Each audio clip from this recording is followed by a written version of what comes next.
are. So we're out here in beautiful and bovine Chino, California, and that's Chino, not China. We're outside of LA. We're not Chico, which is in Northern California. This is Chino. So we're near Ontario Airport and Pomona and all that kind of area, but really close to LA, like 35 miles to LA downtown. So let's go in the factory, see what we're doing. Woo-hoo.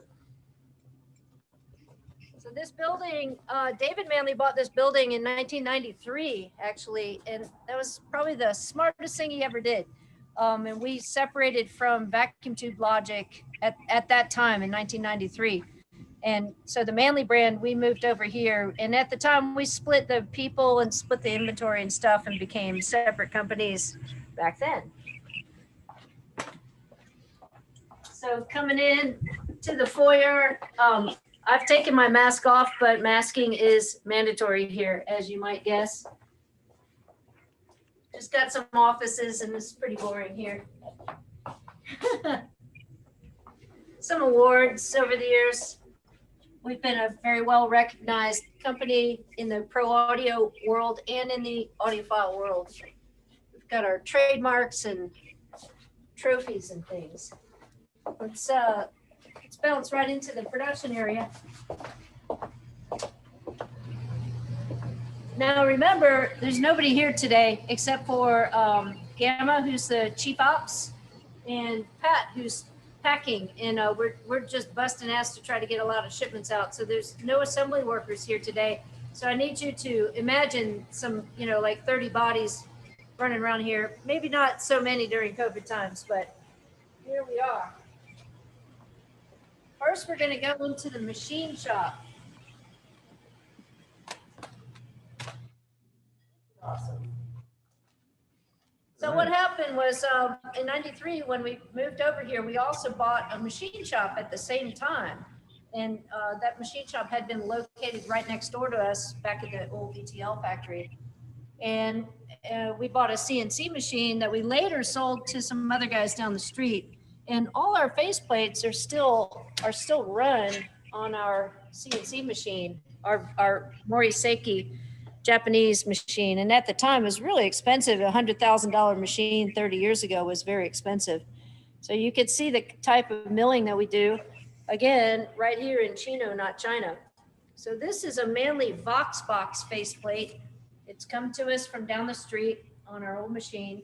What we're going to do here in the machine shop is polish the edges, because they come in all with saw marks here. So we're going to polish these edges, and then we're going to give it a really nice line grain before we drive it over to the anodizers that are located in Ontario, California, to get that Manley blue. So these bridge ports and the Cadillac lathe, they're here for little modifications we might do, or, just not a whole lot of production work, you know what I mean? But these machines have been here so long, and they're keeping the concrete floor from floating away, if you know what I mean. Here's some beautiful panels here. These look like they might have been reworked, actually, but these are Manley core panels. And having all this technology and ability to machine stuff means we can design, really interesting looking products and that are visually nice looking. This is a lathe. And again, we're not doing production work here anymore. We used to, but these days there's another machine shop located right here in our office park, and they've got all kinds of automated, 4-axis lathes, and they do a lot of our knobs and microphone parts and things where the work has to twirl around and the tools stay stationary. That's what you do on a lathe, as opposed to a mill where the tool is spinning and the work is stationary. This is the main machine in the machine shop that gets used the most. This is what you call a time saver or a line grainer, and you feed the metal part. Well, I'll just grab anything here. You would feed it onto this belt here, and there's a big sand belt under there that's spinning, and that sand belt is going to put a brushed finish on the faceplate. But we don't just jam the faceplates in there. We have these big metal carriers that we use. Where are they? See them? Well, they're these big trays basically that have a lot more mass and keep the part from kind of chattering on that belt. So we get a really even and perfect finish. So mainly the guys in here are concentrated on finishing the faceplates more than anything else. What do you got, James? What are you showing me? The headphone amp sides. Oh, yeah. Hey, audiophiles, looky here. Okay, so these parts here, these are the aluminum solid. EveAnna, can you hear me? Yeah. Oh, good. Okay. We had I guess on the camera side, can you have the cameraman just slow down panning a little bit? Because Okay, it lagged. Yeah, Yeah. just be slow. the Slow panning. things. He had All one right. other question. Larry Chu had a question for you. This is Sure. a general. What are the key factors to successfully manufacture products in the U.S.? Show you all of that. I After know. the tour, you'll learn everything.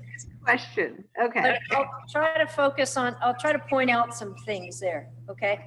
Great, that's a good question. So successfully is the key there. So one thing that we do is really pay attention with our eyeballs, like maybe we care more. So that might contribute to our success. All right, this part was machined right here in Chino, not China.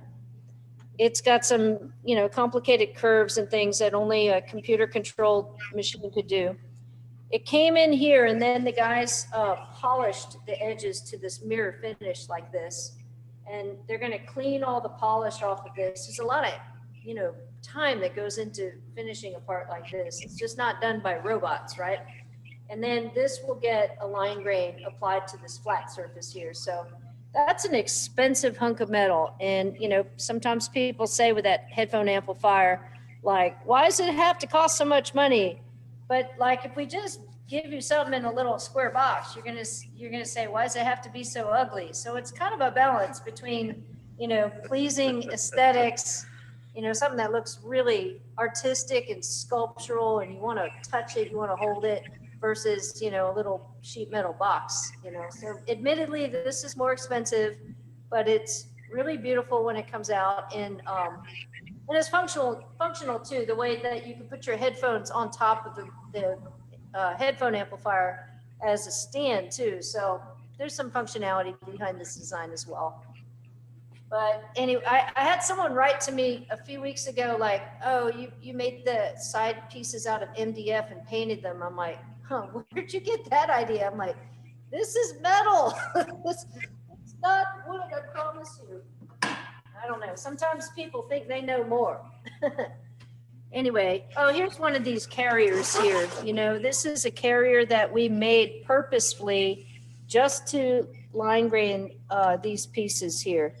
So they're going to insert them into here, and they'll put this whole piece through the line grain machine.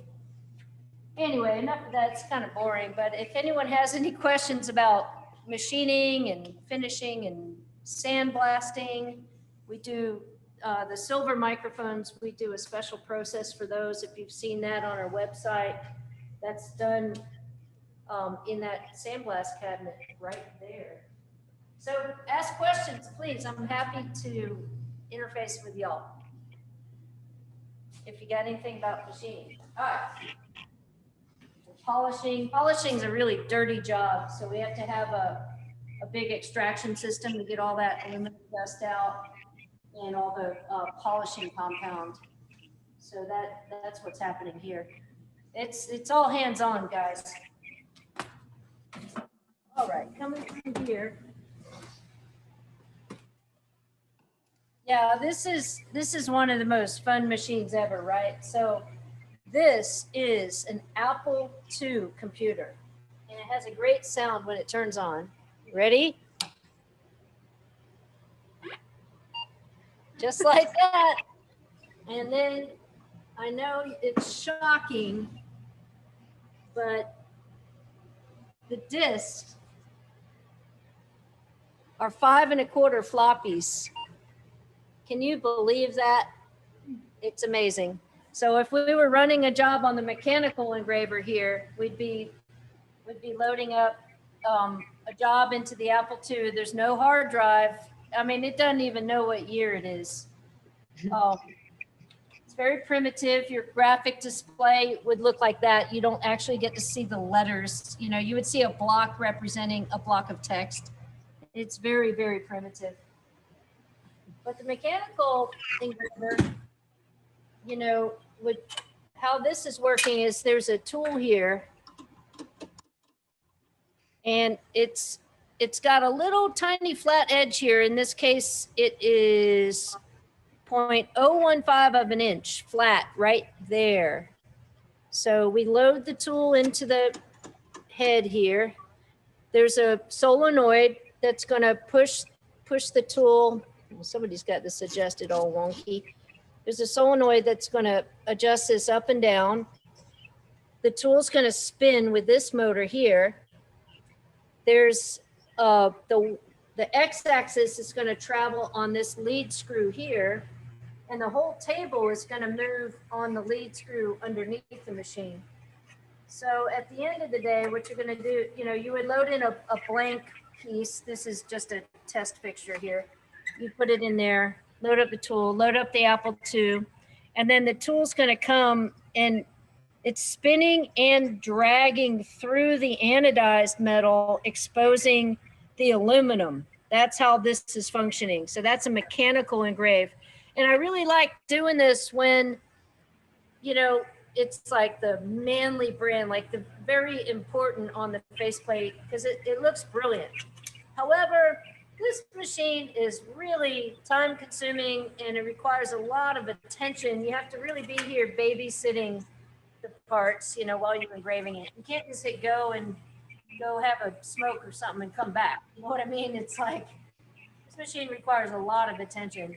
So quite a few years ago, we invested in this laser engraving machine here, which is modern, and it works on a modern computer.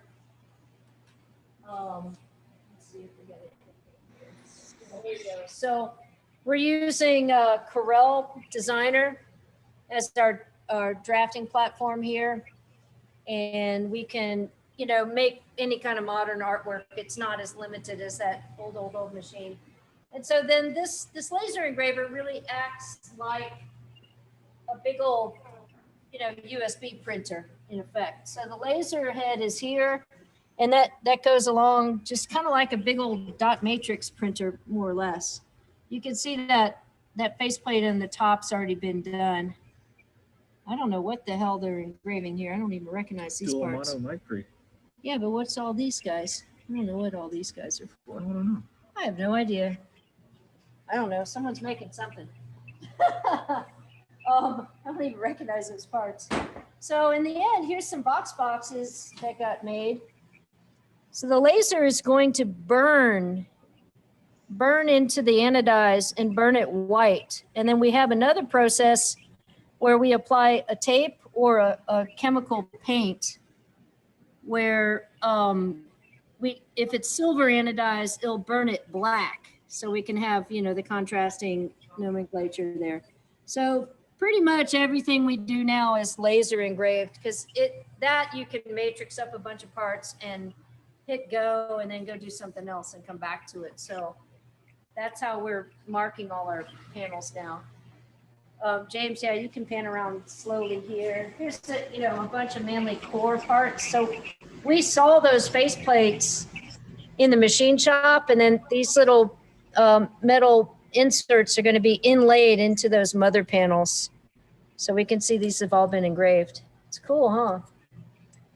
The headphone amplifiers, back to them, the Manley Absolute headphone amplifier, you know, that has this wood veneer that's inlaid into the metal here. And it's a big pain in the ass, let me tell you, because we have to sand the wood and finish it and put tung oil on it. And the wood's always wanting to move. And we're actually working on a carbon fiber set of inserts for that will be, you know, dimensionally stable and look cool and all that stuff. So let me know I wish we had a poll going if you like wood or you like carbon fiber, because we're going to get into that in 2021. we're working on that. Rightio. So that's all this engraving stuff. Now into assembly. Once we have all the metal parts and we've purchased all our resistors, we've built all our boards, we've got all our chassis, we've got to put all the stuff together. So the inventory department will kit up a set of parts. So here we could see we're going to build 14 pieces of this mastering version of the variable mu limiter compressor. And there's some shortages that we have. Here's some internal work orders. So we got all those paperwork things underway. All the parts needed to build those units are going to be here. Here's some very beautiful switch assemblies. You see there's a lot of handwork on here still with loading all of these parts on mechanically onto this beautiful Gray Hill switch. And then these surface mount resistors, we're really embracing surface mount technology in our newest designs wherever possible. And sometimes we're finding like, you know, the parts themselves are actually better than the through hole parts. And of course, look, 30 years ago, we didn't have this technology available to us. I mean, that Apple II computer that was built in 1982, that's all through hole in there. Well, let me back up. What's through hole? Through hole versus surface mount. Okay, because maybe some of y'all don't know. Let's find some through hole parts here. Somewhere here. All right. Through hole means, let's take a switch. So I have a switch and it's got legs on it, right? And I'm going to put those legs through the PC board holes. I mean, it's literally that simple. Flip it over so they can I see. can't flip it over. All the parts will fall out because it's not soldered yet. All right, so there's some through hole resistors and capacitors, and there's a choke that we made upstairs. I'll show you that in a little bit. Why these parts aren't soldered onto the board yet is because they're gonna mount this onto the faceplate, and then they're gonna solder the parts. Because if you solder them all right now, and then you mount them all to the faceplate, sometimes you'll end up like pulling the switch or the pot out of the hole. So that's why all these parts are currently loose. They're just fitted in there. EveAnna, I have a question. So you're buying the boards from someone else, but then you're doing all the manufacturing there? You're putting everything on them? It's a mix. This year in COVID times, we've been doing a lot more of the through hole board work ourselves because we had the loss of a supplier that was doing some of that for us. So we've been taking that back in this year, but we're actually one of my guys is actively getting that shop back online again to get the board stuffing out of here. And then we don't have any surface mount assembly machines here at all. That's always done outside. And we've got several vendors that populate those boards for us. And are they in other countries or in the US? Most of them are here in Southern California, and then there's one maquiladora that we work with in Baja, Mexico. And you could call it Southern California. Yeah. I've been down there. You know what? Their shop looks just like this shop. Their people look just like my people. It's the same thing, just it is over the border, and it is a little bit less expensive because those guys don't make as much money as my guys make. You know what I mean?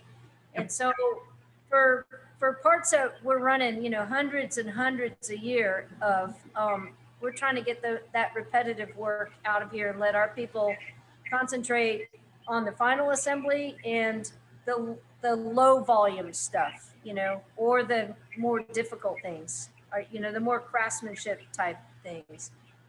Okay. And we had one vote for wood so far. Okay. Yeah. Put up a poll. Wood or carbon fiber? We have a vote of one. So if anybody else has.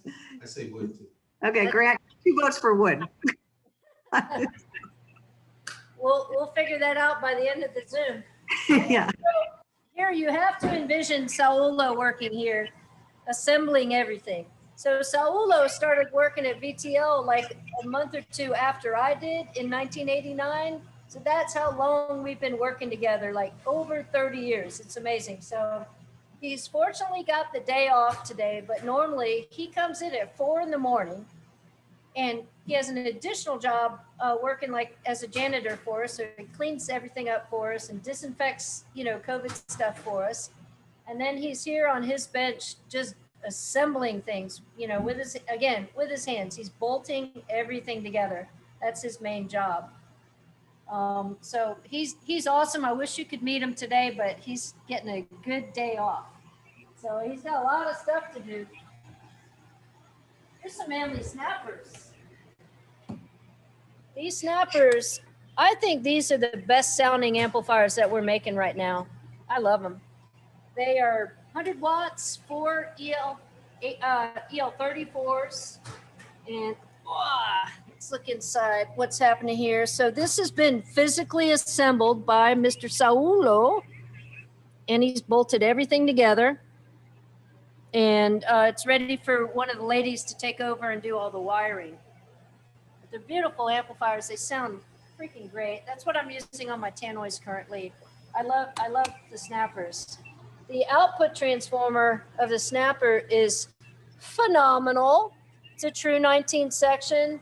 It's amazing. And when we get upstairs to the magnetics department, I'll show you how we make them. Over here, we've got some Pro Audio products. These are the guts of a Manley variable mu limiter. And you can see that's all through hole there. That product's been in production since 1995, basically, in its current form. And it's a legendary product in the Pro Audio world. It really is. It's legendary. So here's a whole bunch of them here. You can see all the variables. There they are. And you see all these back panels were laser engraved on the machine I just showed y'all. And they're getting physically assembled and getting ready for wiring. So for wiring, we go over to, the ladies have different stations over here. All right, I'm gonna back up and then you can go around. As you can see, for COVID times, we've set up all kinds of plexiglass shields, and everybody's got hand sanitizer. So we're trying to keep everyone super safe, for sure. You mentioned using tannoys. Which tannoys are you using?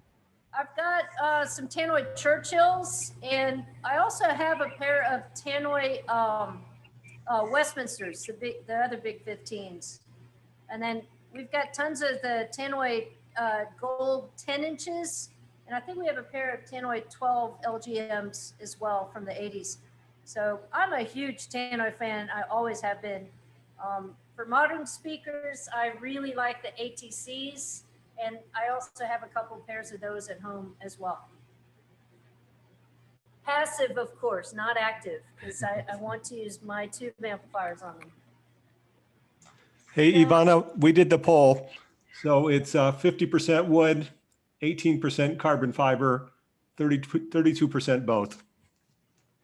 Got it. All right. We'll see who puts the dollars out for it, right? Here's Mary Elena's assembly bench here. So she's doing wiring.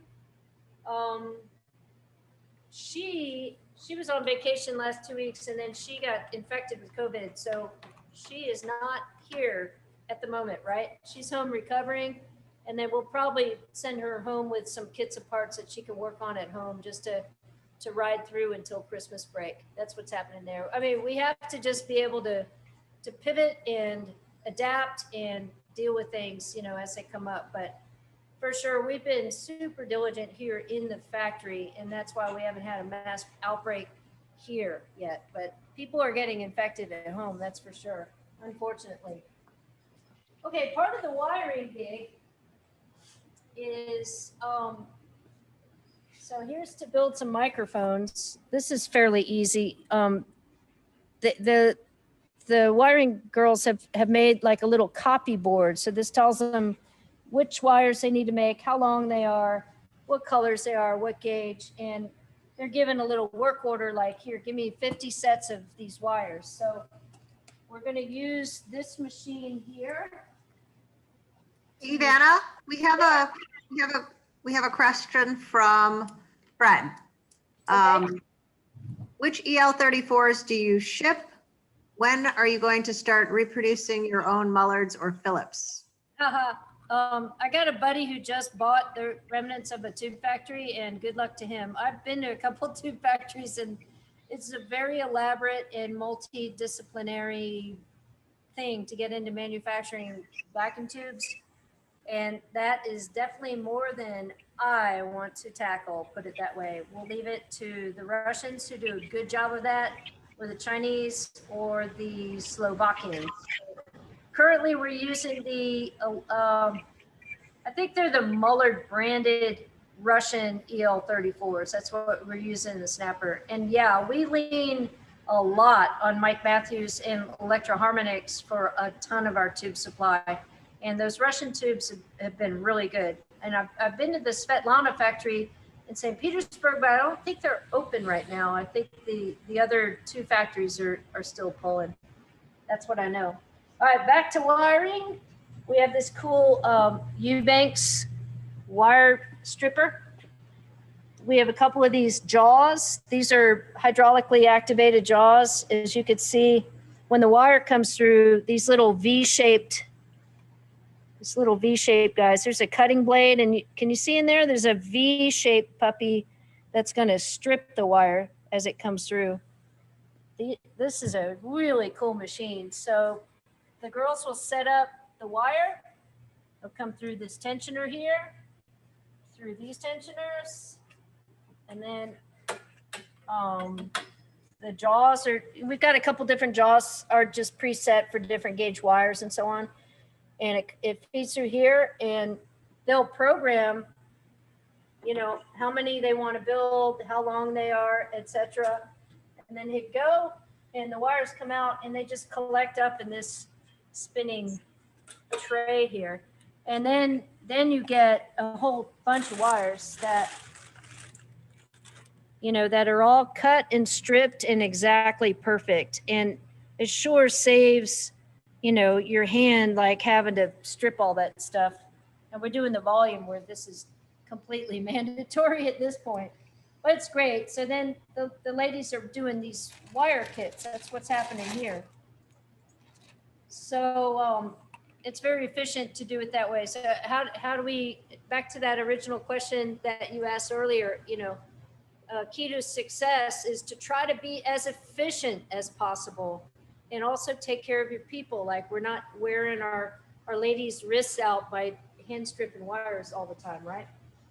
So that's that. Another thing I'll illustrate, let's see if we can find what I'm talking about here. Yeah, this will kind of tell you a little bit. Yeah, all right. So, you know, y'all know the Steelhead phono stage, right? And that's a 2-chassis affair. And here's all the wires that need to go into a Steelhead. And you see there's a lot of hand prepping that goes into these cool cables here. This purple cable is a real low capacitance 2-core silver cable that we spec out and have made for us.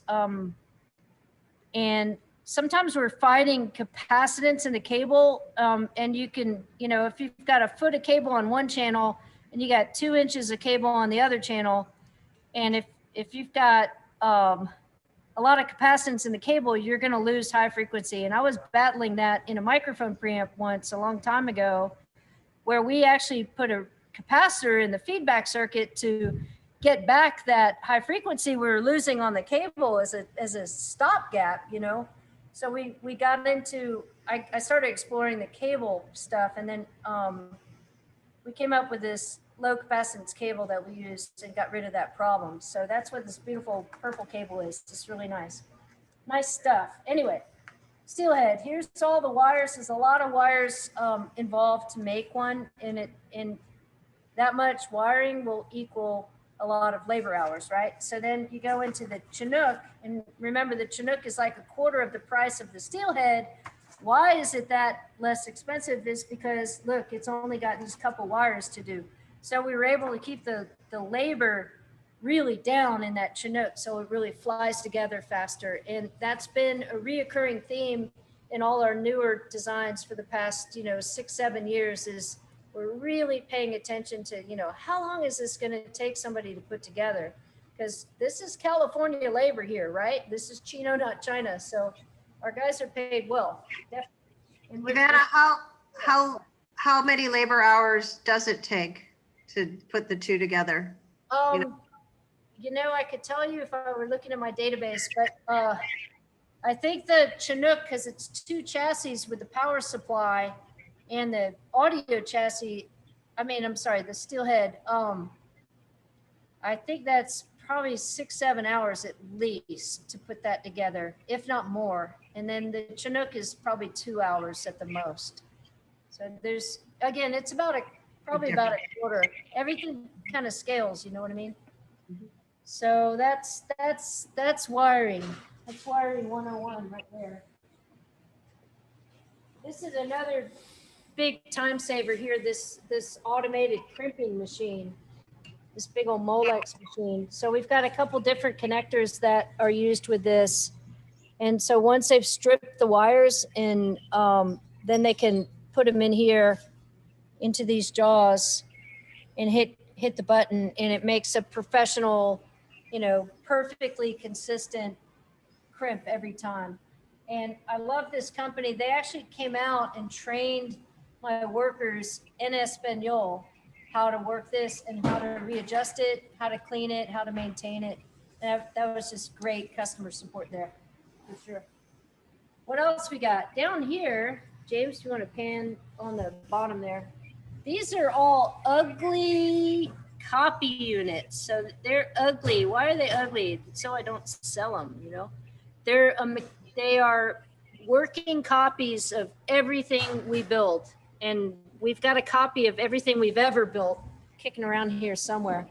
And that's a visual reference, because when you're building this gear, it's actually just so easy just to look at one and say, oh yeah, the red wire goes from here to here. You know what I mean? My ladies in Solo, my assembly people, they've been here for years and years, like 15, 20, 30 years. So they know what they're doing. They don't really, they're so good at what they're doing. They don't really need to reference a copy that much, but we sure do have them there. Here's some wire kits. Look at all the wires. Look at all these wire kits. So these are completed, ready to start putting into units. All right. Here's a big old Manley amplifier. This is the sub chassis for one of our big giant guys, either a Manley 250 or a Manley 500 watt amplifier. And the main difference between the two is going to come in the power transformer and the tube complement. So EL34s for the 250s and KT90s, which is my preferred tube, on the 500s. So these big old 80-pound beasts. These circuit-wise really harken back to the David Manley days more than any of the other ones.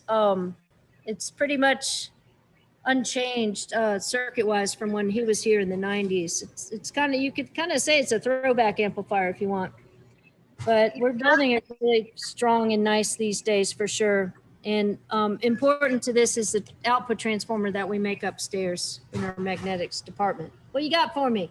Oh, EveAnna, we had a question. How often do you revisit circuit designs? When we have time. I mean, we're building like 60 products right now.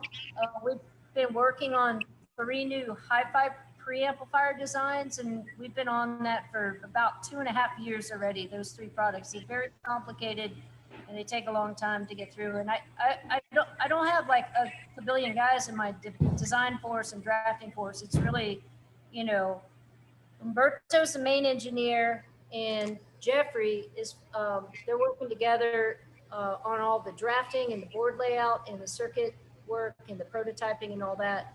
And then we've got a couple of guys outside that we bring in for strike force work, and we have a programming guy that we're working with to develop the code for the PIC chips and all the stuff that drives all the relays and LEDs and stuff. So I wish we could crank out way more stuff. I've got pages and pages of design ideas and products that I'd like to build, but man, it just takes longer than you want to know.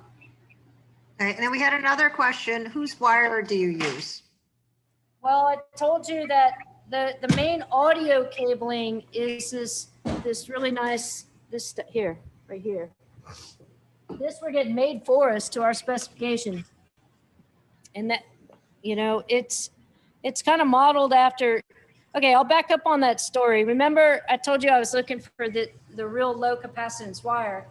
It was actually Synergistic that had the lowest. I went and polled a bunch of our buddies, you know, our wire buddies. It's like, what's the lowest like 2-core cable? What's the lowest capacitance cable that you've got? Some of these guys didn't even know what capacitance was. Ted sent me some cable and we ended up going with that. And I was buying that from him actually. And then he discontinued that cable in his line. And then we went to the guys that make that cable and just had it basically made for us directly anyway. So it's made by Alpha Cable, I believe. And it's flexible. It's got a foil shield and a wire drain on it. So it's easy to work with. And it's got 2 cores, and the capacitance per foot, I think is, I want to say like 18 to 20 picofarads, less than that, which is fairly low capacitance. So that's what we're shooting for in this application, where the input cabling might be coming into say 100 kilo ohms.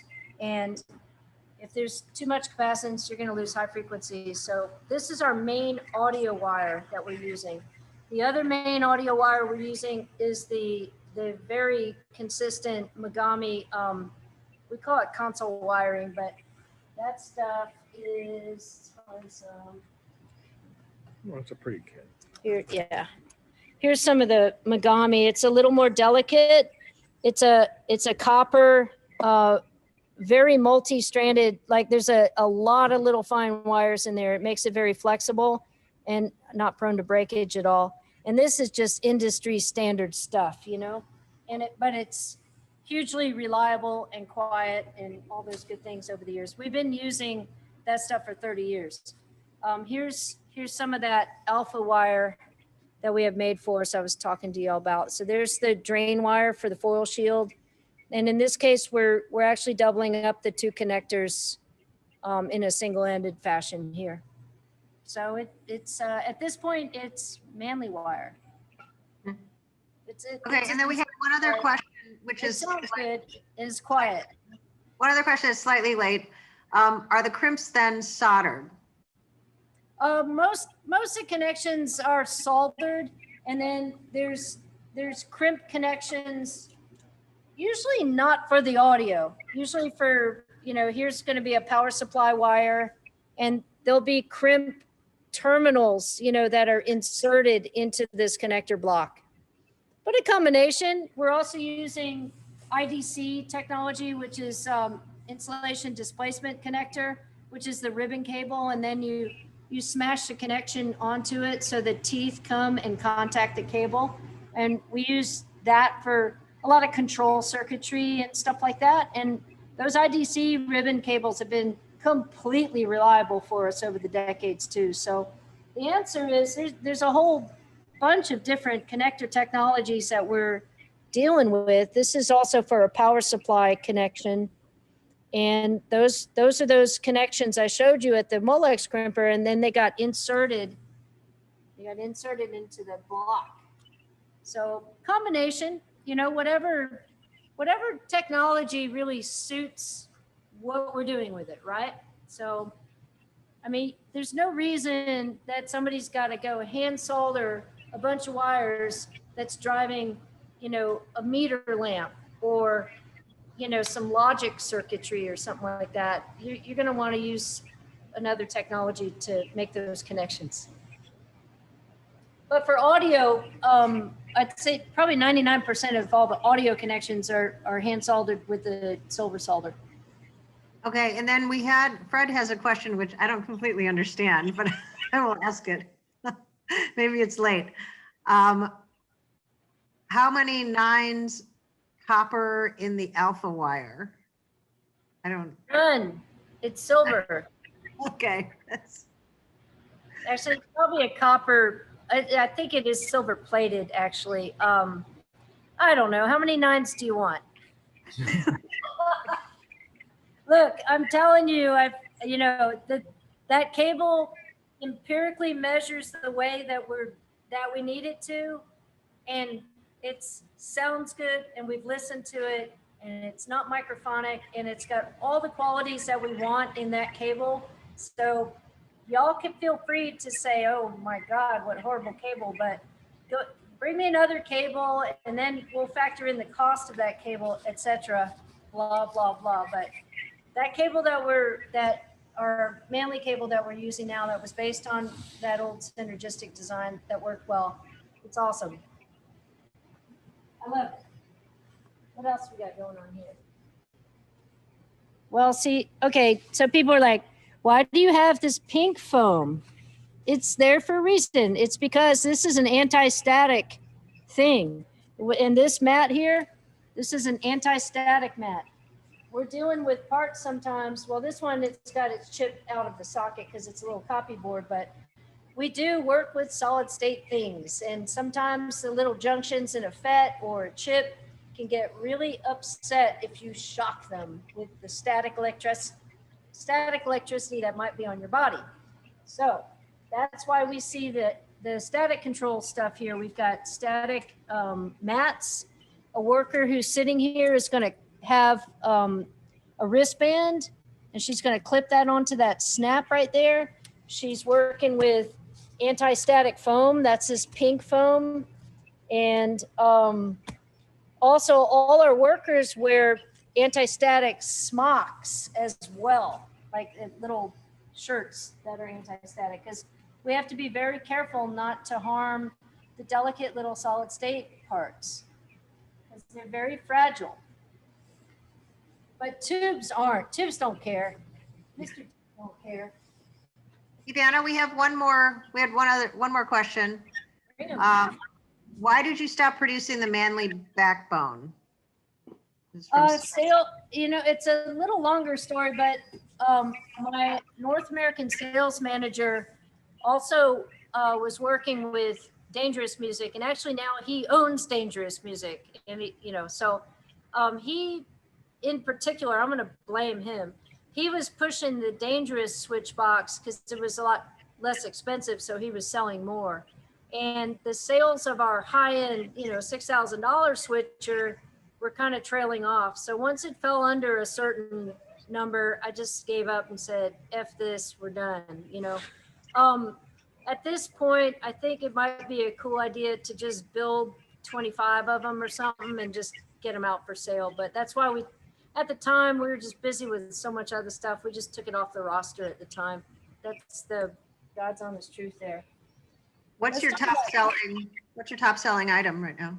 The reference cardioid microphone. All right, tubes roll. Okay, here's some Electro-Harmonix 6922s.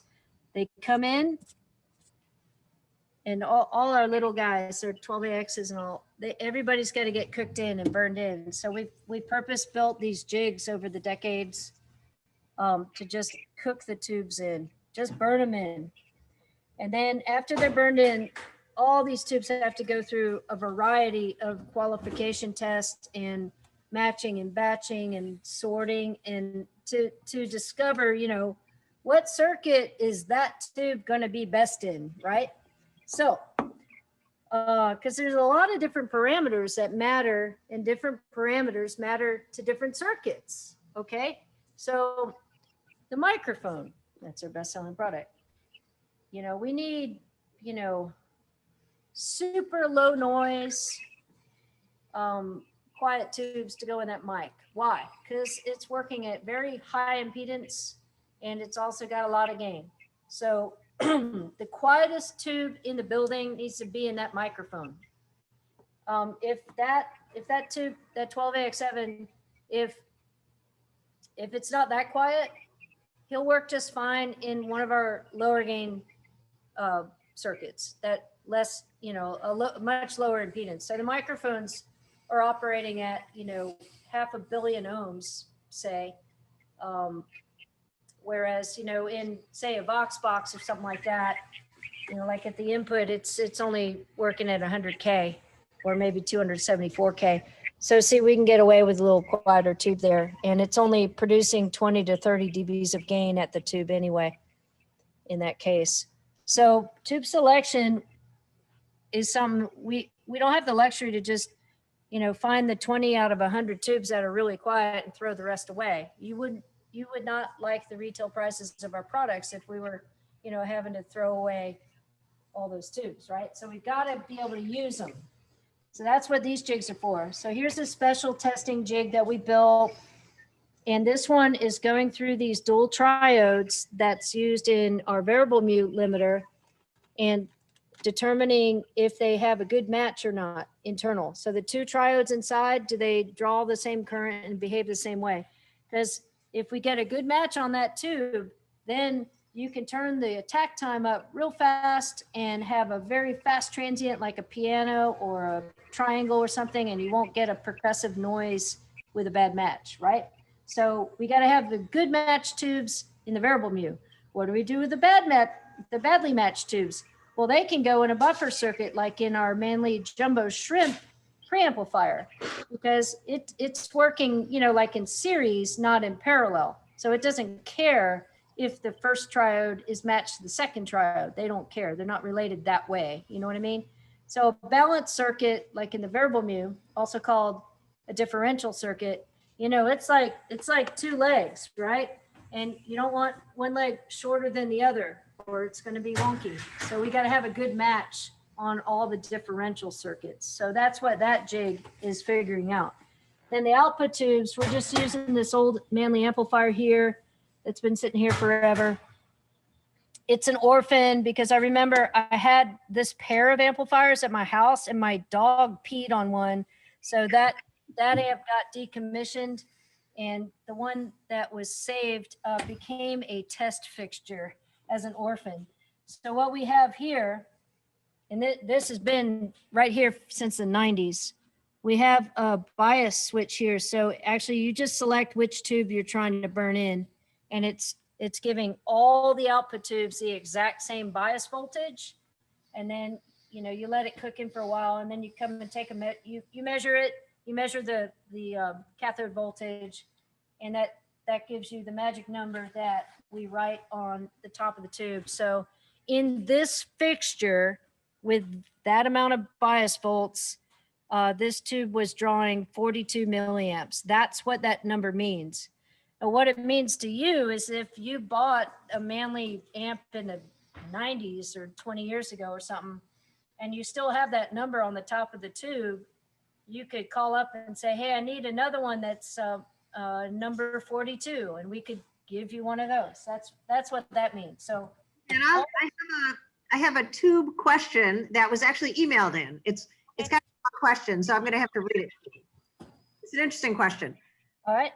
All right. In a high-end tube amp, how much hum that can be heard through the speaker should be allowed before being sent in for diagnostics? I'm not talking about the tube generated sounds like tube rush, etc., where the hum doesn't follow the tubes, but hum generated by the amp itself once all the potential sources can be rolled out, such as cable issues, room circuit, grounding issues, etc. I've heard on a couple occasions with tube monoblocks, one speaker had an audible low-level hum heard from within 1 to 3 feet from the speaker, and the other is dead quiet. During music, not much of an issue.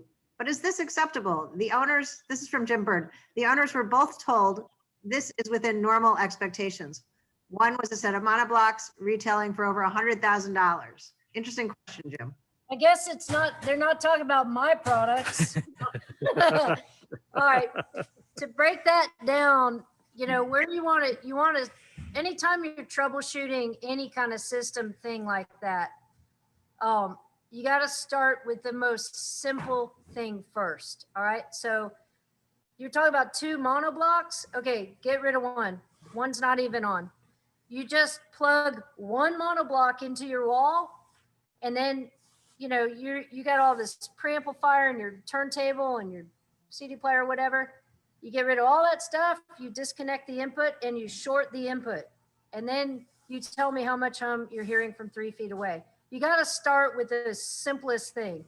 So if you have a shorted input monoblock hooked up to your speaker with your power cable, you know, your power cable is the only thing drawn, you know, plugged in the wall. Nothing else in your system's happening. How much hum do you have? And is that acceptable? Now, when you start adding the second monoblock, and then, you know, with a shorted input as well, are they both behaving the same, or is one still louder? Okay. Next, all right, pretend like the amplifiers are both really quiet under a shorted input. Okay, now hook in your preamplifier and your long cables and all that. Maybe make a test. Maybe use another set of interconnects, like, you know, and physically move your preamp kind of closer and use some short cables and see if you're picking up something on some long cables. And then, you know, you got to work backwards in your system. For monoblocks and your preamp and your phonostage and all that stuff, I think you're going to want to look for the earth to the mains, you know, into you all to happen at one place. If you have 2 monoblocks and they're both, you know, into the wall grounded, that's looping through the ground in your house, right? And then if you've got interconnects going to your preamp, what you've got set up is a ground loop going from monoblock, wall, monoblock, interconnects, preamplifier, back to the other channel. So you're going to have a ground loop. So you got to break that somehow. One way to do that is to only ground your system in one place. So say you have those 2 monoblocks not earthed, so you have no link in your wall, monoblock, interconnect, preamplifier, interconnect, preamplifier. Maybe your preamplifier is what's only grounded into the wall. Those are some of the ideas I have to troubleshoot your ground system. Definitely adding turntable and all that is, it gets more complicated, but you have to just explore things, try things, and work in a scientific way, like change one thing at a time and then stop and observe what's going on there. As far as noise measurements go, with hum inherently, let's jump in the QC room real quick, James. We've got acceptable noise figures that we're talking about for our gear. I like these tannoys a lot because, you know, you can really you can just get your ear right up in the center here, and you can hear the hiss coming out of the tweeter at the same time you're hearing the hum coming off of the woofer here. So when we're developing new products, we're obviously measuring things with our audio precisions, and we're totally listening to things as well. Hum can come at you from all kinds of places in a circuit. I remember working with a predecessor of that amplifier, and there was a ground loop hum coming from the product, just like you're describing. I started work, it was a kind of newer layout, a new PC board. I actually ended up experimenting, and I created a loop, a ground loop on the board layout that actually eliminated the hum, and it blew my mind. I'm like, how does this work? I thought we're not supposed to have ground loops. You know, you're not supposed to have these paths anywhere that can do that. But in that case, I actually solved the problem by creating one. Is that right? So you can have grounding issues with a bad layout. Definitely. You can have hum coming in, radiating off of a power transformer. And in early days when I was working kind of like David's design assistant back in the olden days, man, I remember just fighting with him like, this transformer is just radiating all into this. I mean, we need to move these sensitive pieces away from this power transformer because this channel is too close. Like, we need to have them both like far away. And we ended up doing that. And then another time I remember, you know, playing with orientation of a transformer, and I rotated it like 30 degrees and mounted it on brackets like that. And I remember giving it to David and said, I just lowered the noise by like 10 dBs on this thing by rotating the transformer. And he looked at it because he didn't want other people to succeed. He had a little problem, you know. And he was like, oh, that looks ridiculous. And I'm like, no, it doesn't. It looks like somebody actually measured the hum and worked towards eliminating it. But no, we didn't go forward with that idea based on, him just being insecure, I guess you could say. That's what I was dealing with like 25, 30 years ago. These days, all right, let me tell you how we're eliminating hum these days. Let's look at something that will do that. Yeah, here's a good candidate right here. Right, you see this guy here? That is Manley Power. That is a switch mode power supply that was designed for me, for Manley gear, for vacuum tubes, for audio by the great Bruno Putsies. And if you don't know who he is, go look him up. He's one of the most brilliant audio designers on the planet. He also worked for Philips of Holland. He worked for Hypex, and he's had a bunch of other hi-fi companies like Mola Mola, and he worked for Grimm Audio for a while, and he's currently the Key speaker dude, the KII, that awesome, integrated speaker. That's Bruno. So Bruno's awesome. He's a lovely person, and I was able to hire him to design us this freaking awesome power supply. What's that got to do with hum? Well, he's not working at 60 hertz out of the wall, or 50 hertz if you're somewhere else. Internally, this puppy's working at 125 kilohertz. So we have a higher frequency thing that might radiate. However, it's a very low radiating transformer, and the coils and all that stuff is very low radiating. So you can see in this chassis, we are completely able to use this without an additional cage, because everything's just far enough away and it's low radiating to start with. There's no high frequency radiation. As far as hum goes, there's no more hum. No hum, because you don't have this big power transformer, radiating and getting these fields into your chassis and all that kind of stuff. So I love the topic of hum, and I've been fighting for 30 years to eliminating it. And the switch mode power supply has been super important to that war, definitely. That's just one factor why I love this power supply so much. It also has a power factor correction input circuit, so it sees what's coming out of the wall, and it will work on any voltage around the world from like 90 volts AC to 254 volts. So it'll work everywhere around the world. That means we don't have to reconfigure the voltages. America's 120 volts, Europe's, 220. We don't have to do any of that stuff anymore. But why do I really, really, really love this power supply? It's because it sounds better. And I've done the listening test. I last did listening test with the Chinook. And we can go upstairs and look at that. But I took a linear supply Chinook, and I took one made with the Manley Power module, and we listened to it in a mastering studio in LA. On records, he had cut there. It was just a cool opportunity. And both me and the engineer, we both picked the switcher every single time. It's like, it was way quieter. The blacks were blacker. The high frequency was like snappy and alive sounding, and it just sounded awesome. So that's the first reason we love that power supply. So that's technology that we've got that I don't think, well, I guess the Rogue amplifiers, he's been using some Hypex power supplies, but this was purpose designed for us, and it's awesome. We're way ahead on that front. Here's some, before we go upstairs, here's some Manley headphone amplifier boards here. You can see it's a mixed technology board. There's a lot of surface mount stuff on the bottom of the board here. Surface mount relays, surface mount resistors here, the LED drivers, these chips here. And then we also do have through-hole parts, like that's balance control.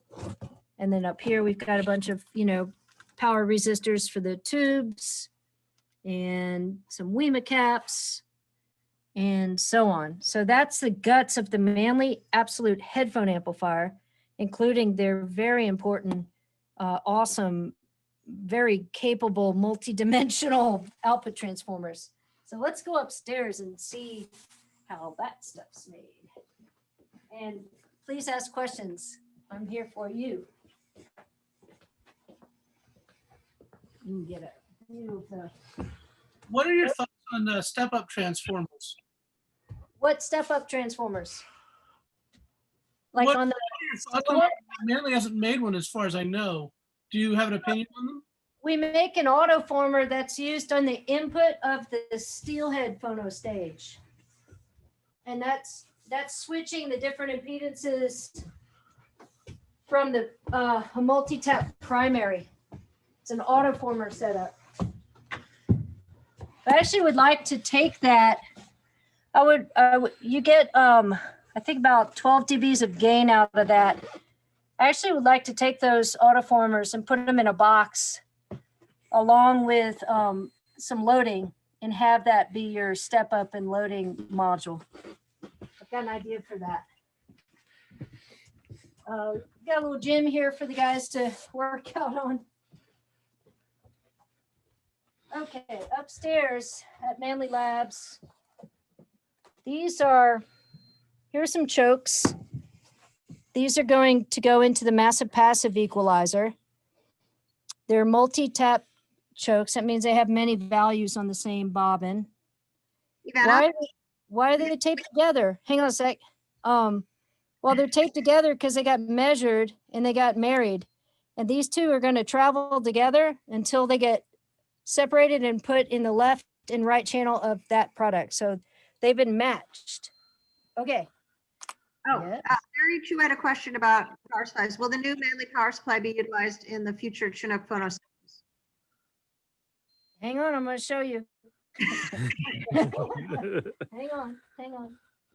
All right. So yeah, these transformers are just rocking. They're pretty awesome. These are microphone transformers in their mu metal cases. These are ready to put into a microphone. And there they are. It's so beautiful. How do we make a transformer? How do we make a transformer? That is a good question. Well, let's look here. We start with these wonderful Adams Maxwell machines that are made in Southern California. We start with a plastic bobbin. We're looking at a little baby transformer here. It's a little plastic bobbin. We're going to put this guy on the mandrel like that, or I don't know, maybe it goes the other way. He's got a wiring diagram here. This is a very simple pimple part here. It's only 3 winds. What is this part? Oh, that's that microphone transformer. It's really easy, actually. Okay, so he's got his pitch and his traverse numbers here and how many turns of what gauge wire. Okay, so he's going to, here's for a bifilar wind, he's going to use 2 little wires here at the same time. And so that he's going to feed onto, it's coming through these tensioners here. He's going to pull it through here, and then he's going to tie it off and tie it onto the pins that he needs. Then he's going to program how many turns. He's already set his traverse limit here, you know, how far back and forth it goes. And he set his pitch here, how fast it travels between those 2 points.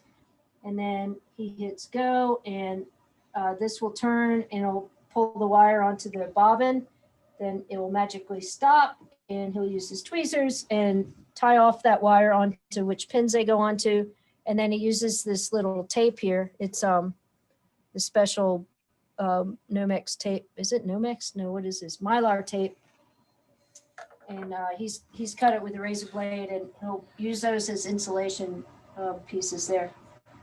And then step and repeat and just keep doing that until he's filled the whole part up. And so here happens to be one that's been wound. And again, this is a really simple part. It's only 3 layers, but that's ready to get soldered. The pins have to get soldered, and then the laminations have to be put on after that. So that's a little baby transformer. So what happens when we're talking about a 100-watt output transformer, like my favorite one? Oh, wow, that one says God. Well, this puppy, that's a 250 or 500 watt output transformer. You can see how big that is. But that's not my favorite transformer. Here, this one says God. I bet this one is awesome. Oh, it's so heavy. All right, this puppy here, look at that. That's 19 sections. That's our Manley Snapper 100 watt output transformer. This is a motherfucker awesome. This is such a great transformer. It sounds so good. It's such a great design. And we've totally got the edge on this, and I'm going to brag about it. This part sounds so damn good. It's awesome. But it takes like 4 hours just to wind this thing. That's a lot of work. So again, you know, well, look, my Manley Snappers, they're under $10,000 for the pair. They're not $100,000, and they don't hum, and they sound awesome. And this 19 section transformer sounds the balls, and it was made right here in Chino, California. That's what I'm going to brag about. Stingrays. Stingrays. Here's a little Stingray transformer that's come off the wind. We're using the bobbin itself and drilling holes in a special place here to help with really good insulation, you know, so that that wire coming out isn't going to short out to, you know, the other layers. So this is how it comes off the wind. And then Joe's got to see how he's doing here? He's got to combine the wires in a certain order. You know, there's series and parallel arrangements. He's got to combine all that. We call that when you bury the leads, that's what that's called. And then he's going to come out with just the main connections here. He's going to connect that onto a header. See here? So he's combined those wires onto a header in a prescribed fashion. Then he's going to put the laminations in. And where are they? They're here somewhere. There they are. Here's some. All right. Well, here's some giant ones. These are called EI transformers. I wonder if anyone knows why they're called EI transformers. Can anyone guess? I don't know. That's a mystery to me. I just can't figure that one out. Just kidding. So when we are, and there's E's and I's of all shapes and sizes. This one is obviously too big for that little transformer. This would be for this big 250 here. This guy. So if I were doing this job, which I have to be honest, I've actually never done this job professionally, put it that way. So you've got these little skinny little laminations. This is made of grain-oriented steel, and each one has a layer of insulation. And so you're going to put an E in here and an E in here, and you're just going to keep doing that like shuffling cards. And then at the end, you're going to take your eyes and put all your you know, you'd build up a whole block of this stuff, and then you'll insert your eyes in between where the spaces of the E's go at the end, you know?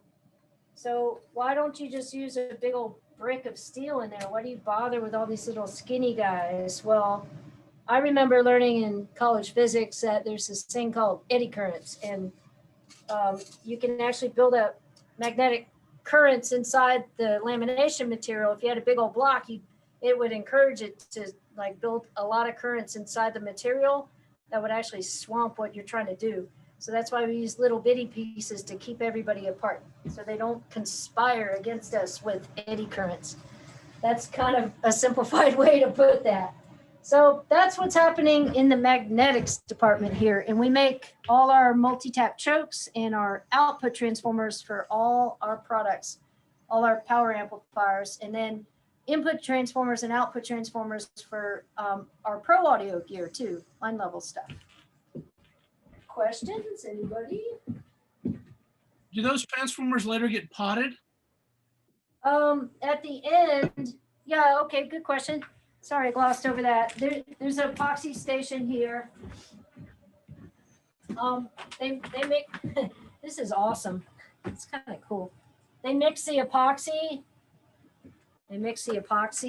Sometimes we can vacuum impregnate stuff. A lot of times, because these are not power transformers, they're audio transformers, we usually don't need to impregnate them really. They can work fine without that process.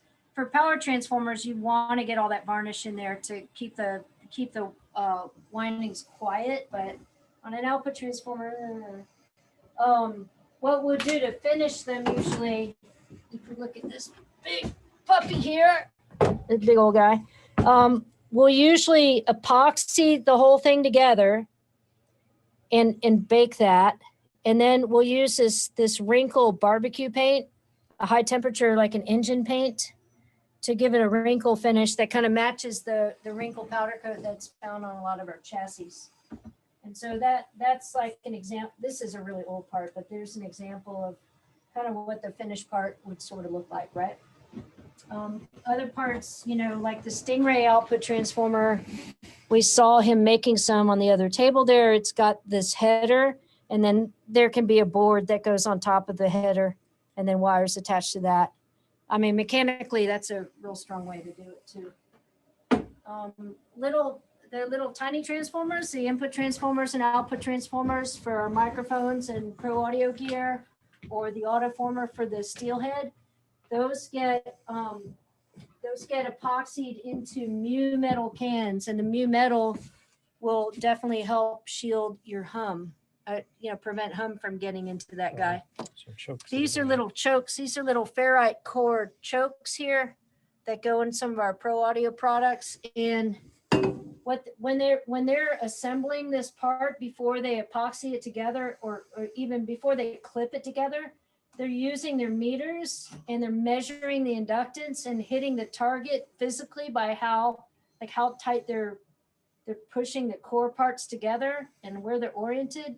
And they hit the inductance target that they're trying to hit, and then they lock it in place. So again, we're getting a very low tolerance here, which is good. So if this part's supposed to be, I don't know how many Henrys he is, but say he's 12 Henrys or whatever, hopefully we're getting parts that are like 11.5 to 12.5 Henrys, and not like 13 Henrys to 5 Henrys. You know what I mean? Like we want to keep the tolerance real tight, because that part's going to determine like what frequency that equalizer is reacting at, right? So you don't want to have one channel where, you think you're boosting, 800 hertz and the other channel is boosting 900 hertz. That's no good, right? So that's why we have to be really precise in with our build here. And again, it takes time to do this. It takes attention.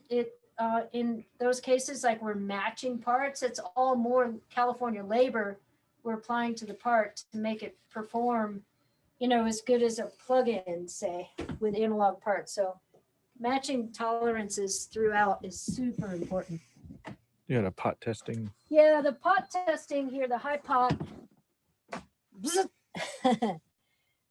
Any of our magnetics parts that are interfacing on the primary with the anodes of the vacuum tubes, your plates where your high voltage is, and then the secondary is the world or you, like the speaker terminals, or in the variable muse case, or in the absolute headphones case, the output of this transformer is your headphones, right? Or the variable mute, it's your XLR jack. So anywhere where the primary is high voltage and the secondary could be your hand or your ears or whatever, we want to really test the insulation of everything that all my guys did with the wiring. This is a real old part here, but we want to make sure that they've insulated all these parts so that they're not going to short out to each other and get that. We don't ever want the primary to short out to the secondary and get that high voltage onto your hand, right? Or your whatever. So that's what this machine is for. So it shoots, 2000 freaking volts here for an instant into it on these clip leads. And if the insulation is good, it just shoots it at a very low current, and really quick. But if the insulation is going to fail, the light will come on. It's going to tell us. So that's why we do this additional safety check on all of those parts that are working that way. And then they'll get a high pot sticker applied to them. Safety first, guys. We got to be smart. How do we get to that stage? Okay, here's all the fun stuff. Here's the R&D lab up here. Somebody's stupid. Here's what we're working on. All right, this is the secret sauce over here. What the hell? Turn this fucker off. Damn beeper. Go away, beepy. You're beeping too much. All right. Here's Umberto's bench. Sorry for the beeping power supply. It needs a battery. Okay, so how do we design a product? Okay, this, you guys are early on to see this. This is a brand new line stage and phono stage combo box that we're designing right now. This is prototype number 2. Prototype number 1 was led by another guy, and I did not like what he was doing there. And I stopped that process, and we reworked a bunch of what had gotten into my product. We got rid of those ICs in the audio path. Okay, so what we do is we start with, product concept. What features is it going to have? How much gain do we need here? What kind of circuits do we want? What's that output stage going to be? How are we going to affect switching gain or whatever? So in this case, the line stage is sort of like our jumbo shrimp, which we really love the sound of that. And the phono stage is pretty much like the Chinook or the Steelhead. They pretty much share. So here you can see the schematic. So the first step is we develop our schematic, and we, are deciding what the hell we're going to build here. Okay, so that's done. That's drafted, and drawn out into Altium. These days, we're usually going from that stage to just doing a board layout and making the board. So we've got Umberto and Jeffrey working on those projects. This is a very complicated box here because I'm giving you all kinds of controllability here. So first thing that's really unique with this preamp, I hope it'll hit the market next year. You guys can buy one. You've got 6 inputs. I wonder if we can turn this fucker on, or if I'm gonna blow something up. Let's see what's going on here. I'm gonna turn it on. What the hell? I don't know how much software is loaded into this. Maybe. Oh, his pole bench is off. No, All right. I'm not going to turn is it on. powered Sorry. down. All right. I wish I could, but I'm not. All right. So on the faceplate here, I've got 6 inputs. Okay. Yeah. So does every other preamp. Great, EveAnna. What the hell? Well, what's cool about these 6 inputs is any of the 6 inputs you can decide to be a line input or a phono input. Well, okay, so you're going to select line or phono. It's like, no, I'm not going to do that. I'm going to do it another way. I'm going to tell you, if you want to select 10 or 15 dBs of gain, then by definition, guess what? You're a line input. I'll get to 0 in a minute. If you're going to select 45, 50, 55, 60, or 65 dBs of gain, by definition, of course, you're going to be a phono input, right? The 0, no gain, would be the home theater bypass mode, which you have to, stand on one leg and pat your belly to get into that mode. So you push the encoder. These are encoders. These are not volume controls. They're digital encoders. So you're going to go to input 1. You say, okay, I got my turntable into there. And then you'll push the button to go into gain mode, and you'll go select what gain are you? Okay, I have a moving magnet cartridge. I just want 45 dBs of gain. So you'll select that, push it to learn, and boom, there you are. So input 1 is going to be your moving magnet cartridge. Okay, now I need to set my loading. Great. Let's get over here. This wheel will go from 30 ohms up to, I think, 1,000 ohms. You just turn the knob and the lights will come on, and they're basically 30 ohm steps. And this will also end up on the remote control and probably in the future an iPhone app. So you can be in your listening chair, just changing all the loading and decide what you want to hear. And then if you push the encoder, then you go into your capacitance loading for your moving magnet cartridges, and you can select, I forget what we're doing, whatever, no capacity up to 500 picofarads or something like that, whatever it is. I don't remember. And then the volume control is in the middle, half dB steps, EveAnna? all relay switching, which is the best way to go. Yes. What can I help you with? I have a couple of questions. I had to step away for a minute, so hopefully you didn't answer these already. What potentiometers do you use in the new phono control preamp? I told you it's an encoder. You're not listening to it. The Oh, encoder. Wait, I want to make sure I didn't miss it. Look over here. The encoder is telling that brains, it's called a PIC chip, but just pretend it's a computer brains, okay? The encoder is sending signal to that chip that's saying, hey, go change state. And then the chip is saying, hey, you relays, go fire. Hey, you LEDs, you do that. Hey, you guys go switch this. So that's how it's happening. There's no audio on the front panel at all. So volume control. We've got an encoder sending signals to the brains, and the brains tells the relay cards here for the volume control, relay switching volume control. Hey, you relays, go change to this way. Okay, that's 30 dBs. Okay, now that's 29.5 dBs. Okay, now, oh, that's 29 dBs. You know what I mean? So that's how that's working. The audio is kept as short as possible, and everything's like right where it needs to be. So we don't have anything going up the faceplate and going back again.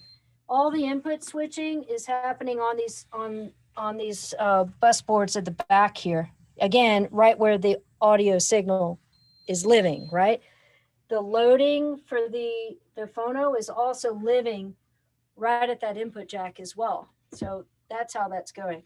So as far as what encoders we have here, that it's the best feeling ones, you know, the ones that are going to feel good to you. That was the primary factor in selecting which encoders we're using. And then if you guys want to go learn about encoders, there's all kinds of different, you know, gray code versus this, that, I don't know. There's, but you don't have to listen to them. They just have to work. You know, it's like the volume control in your car. You know, when you turn the volume up in your car, it's an encoder. It's not a pot. It's telling something else to go change the volume. Anna, another question. Do you have a Manley sound that you strive for? If so, how would you describe it? Sure. That Manley sound is, I don't want it to sound like what, you know, Tubi. To me, Tubi is like my freaking belly, like a little too fat and flabby and out of shape. I don't like this antique-y kind of sound. I really like a very neutral sound and very fast and punchy, and I want good extension on the top.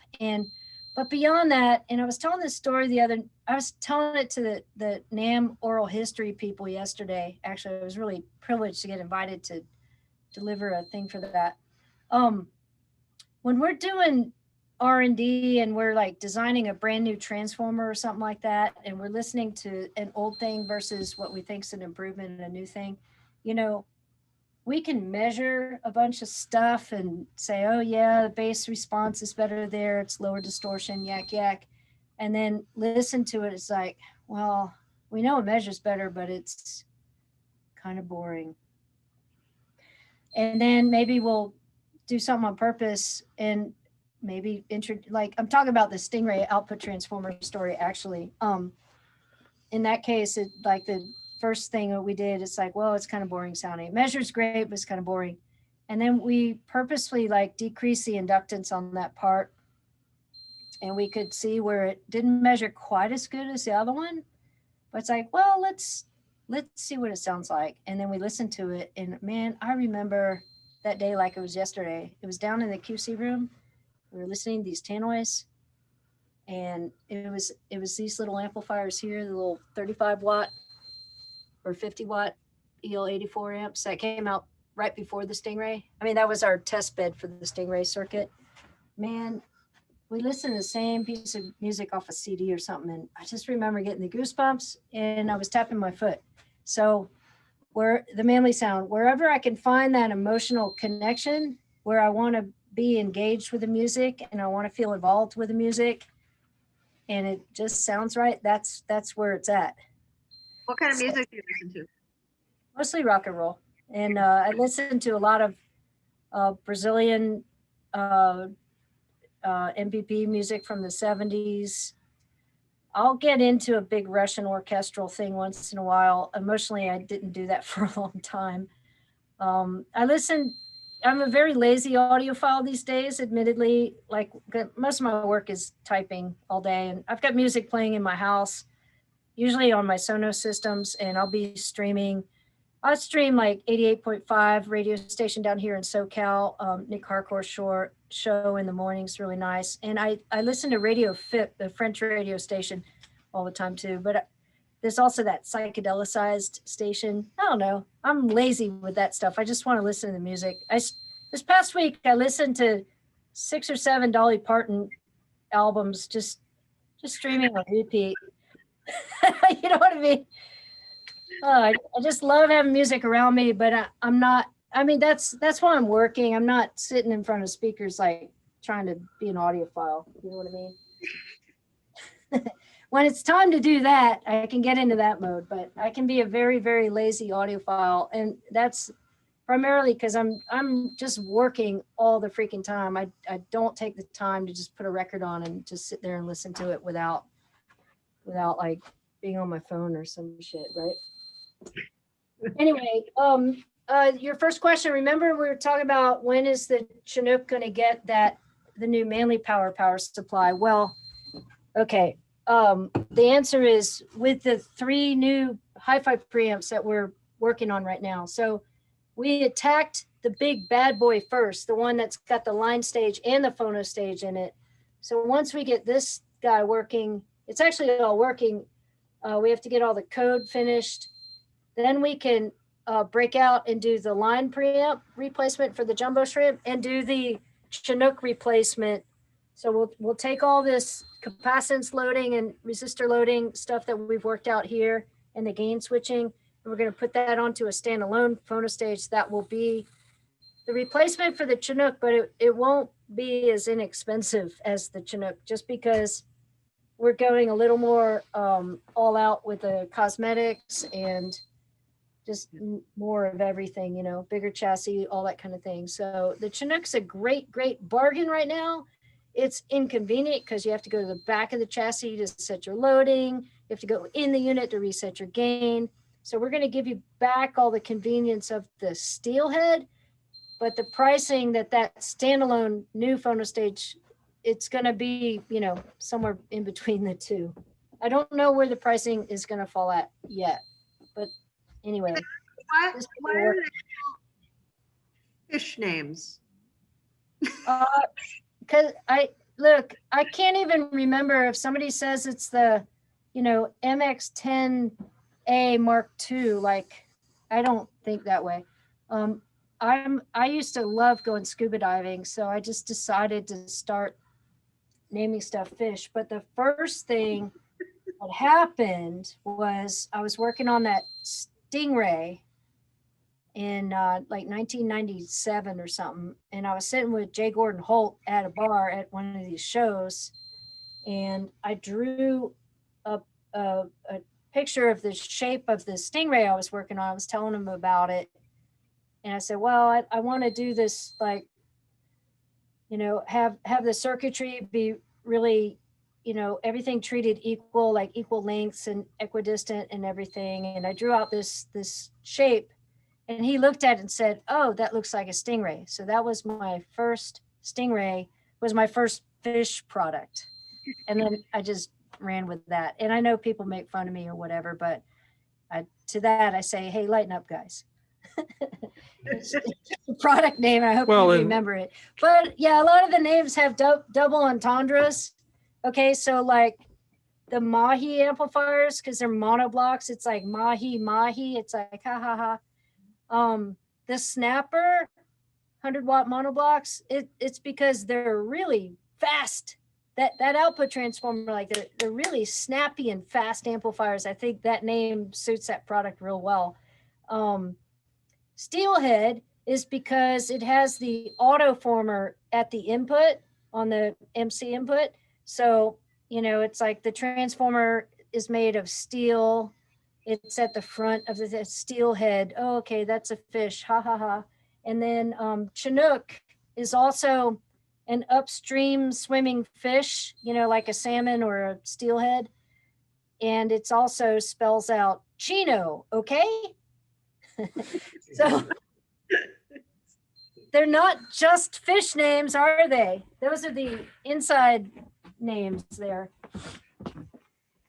Look at this, going back to hum, to the first guy that was asking the hum questions. We have to always check our performance at 50 hertz as well, because right out of the wall here, we've got 60 hertz coming out of the wall in America, but in most other parts of the world, they are working on 50 cycles per second. So this is a 50 hertz generator. So we always have this when we're working on new designs to make sure that we don't have any with a linear power supply, the flux density of that power transformer is going to be higher at 50 hertz compared to 60 hertz. So we've totally gotten in trouble before over the years where it's like, oh, okay, this thing's quiet here. And then our Europeans are like, God damn, that's a noisy power transformer. Well, why is that? Because we didn't test it at 50 hertz. So we always have to, with new products, with linear power supplies, we always have to work and design under worst case conditions. I know how many kilogauss flux density I got to be at to predict that I'm going to be quiet at 50 hertz. I know that number. I work with the power transformer guys on that, but we always have to test it. And that's going to be a mechanical radiation with those really big power transformers. And then with little smaller transformers, sometimes the higher flux density is going to mean it's going to just radiate more too. So you've got to be able to deal with that. So we have to design, the quietest transformers that we can, but got a good handle on all those parameters by now. Put it down. Yeah.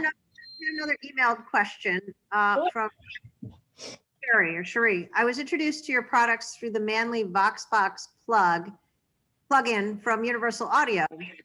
Were you involved in its development at all? And what is your opinion on the use of plugins versus hardware?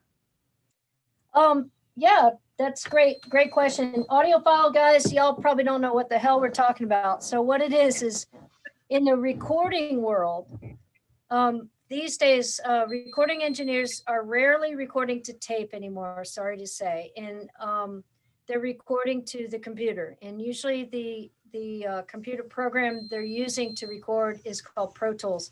And you've probably seen it in the movies or something, but it's a computer screen and it's got all your tracks and you can see the waveforms and all that.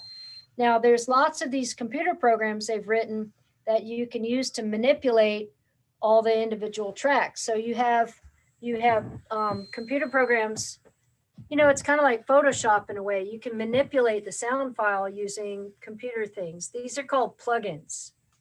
And you can have equalizers, you can have compressors, you can have all kinds of reverbs, all kinds of things. So Universal Audio, they approached me and said, can we do a plugin of some of your products? I'm like, sure. So the VoxBox was one we worked on last. It is a combination unit of a microphone preamplifier.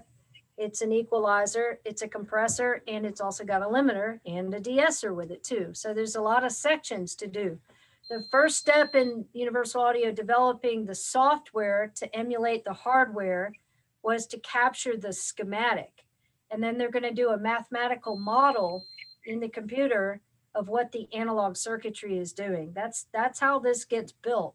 And then once they get those things reacting the way they want, then they design a GUI, or something on the screen that you can, roll your mouse over and turn that knob up or turn that switch on and off. So yes, of course we worked together with them. We held them to a high standard, on how faithful they were, you know, to the hardware. Because yeah, man, I don't want you using the plugin and the thing sounds crappy and then you think my hardware sounds crappy, right?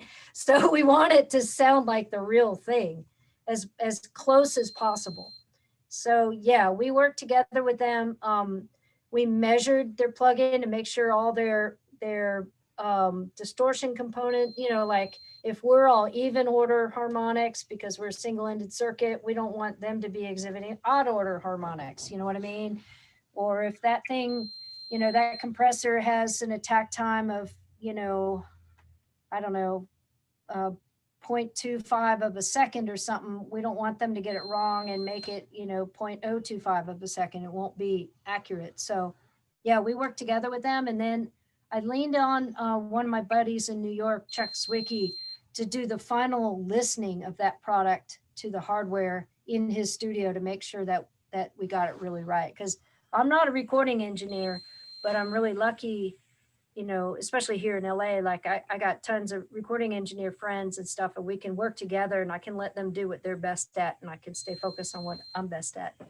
So yeah, the UA plugins are, you know, if you had to give them a number, I'd say they're probably like 88% of what it is, you know, what the real thing is, but it's pretty close. And it, for the price, and you can, you know, for $300 and you get whatever, 9 instances of a massive passive on your bus or something like that. You know, massive passive for 2 channels, you'd be spending, you know, $6,000. So the price versus performance ratio is damn good on that. You know, another thing we figured out with this is that because the universal audio user base is hundreds of thousands of people, that plugin acts like advertising or exposure to all those young kids. And it also is like a trial version or it's like a demo version of the hardware. So it all works good. And then they pay us royalties for the names and they're selling lots of plugins. I'm really happy. It's good. They've been very important to us for sure. Oh yeah, remember that Chinook story I was telling y'all about? Where is that puppy? Here it is. Ha ha ha. Look what I found. Look what I found here. So here's the little prototype of the Chinook that we modified to take the Manley power module, and we had to make a couple adjustments. You know, it's just not plug and play. You can't just cram it in there because the heater arrangement's all different and it doesn't want to drive all these giant capacitors. You don't need all this hum filtration crap anymore. So, you know, there's a lot of changes you have to make. That's why we don't upgrade old units to the new power supply, and you can't just plug it in, right? It's different. So anyway, this very prototype, this is the one I took down to Pete Lyman's studio when he was still here in Hollywood in LA. And we listened to this versus a stock linear supply Chinook and picked this one as sounding better. So this is just like, this is an example of comparative listening techniques that we go through when we're working on circuitry and deciding what we want to do, right? EveAnna, we had another question from Fred. What sorts of power conditioning do you recommend to use with your components? I don't know, whatever you like the sound of. I don't have a favorite at all. I've been kind of lazy in that department.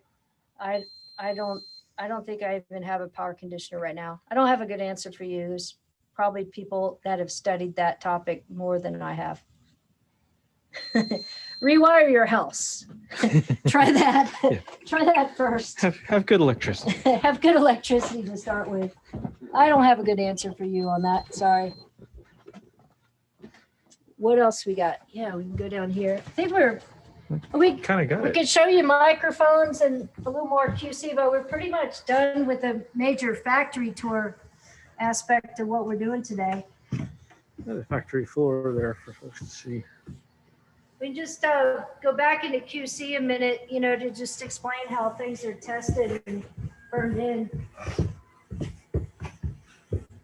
But I'd be happy to take all the questions y'all got. EveAnna, what changes in demand have you seen for your products during COVID? Is something selling Everything is selling more. everything? Everything, because people got sent home from their studios. They couldn't go to the recording studios. And so they got to set up recording rigs in their house, so they're buying lots of microphones and they're buying lots of microphone preamplifiers. They're buying lots of equalizers. Here's some massive passives here. So this is just like some of the stuff that's just burning in. It's in the middle of QC right now. There's James. Here's what's that? Oh, that wonderful goodness. James loves this stuff. Here's Pat. Pat's working on a Saturday. Sorry, Pat, I don't have my mask on. That's okay. But I'm over here. He's going to be surfing on a Sunday. He's surfing tomorrow, but today's packing up more gear. What are you shipping a lot of today, Pat? Today was SEA, 55 grand for them. There was about 31 items. That was a bunch of pro audio gear going to Germany. Here's some snappers. They're going somewhere. More snappers. Here's a 300, here's another snapper, sorry. There's boxes of stock up there. We carry, we're just selling so much stuff right now. We don't have a lot of built up stock. It's all getting sold. Go back into QC here. New Muse.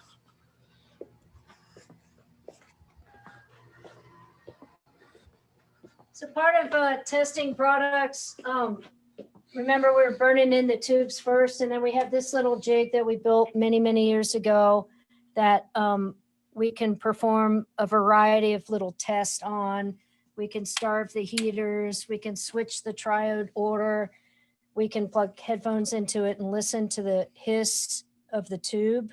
And we can also get a numeric grade on, my static just did that to that meter report thing. So they can plug in some tubes and compare them and do things. So this is like a noise tester. Also, they can bang on the tube and listen to the microphonics of the tube. Higher gain circuits, you want to try to select for lower microphonics, but it's all gain related. If you've got more gain, you got more you got a bigger microscope on all the problems. So when we're testing gear,